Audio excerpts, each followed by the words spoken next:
Hey everyone, welcome back to our channel app tutorial. On today's video, I'm going to show you how to recover deleted Muzz account on your phone. It's very quick and easy, so let's get started.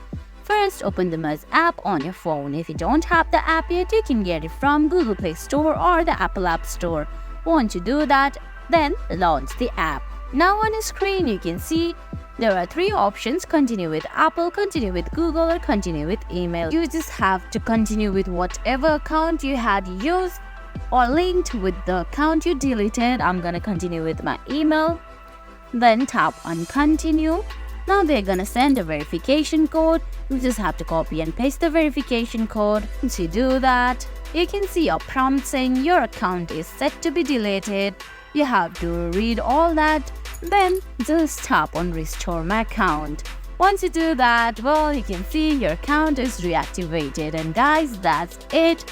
That's how you recover deleted Muzz account on your phone. I hope you found this video helpful. If you did, please give it a thumbs up, leave a comment, subscribe to our channel, and hit that bell icon. See you in the next video. Thanks for watching.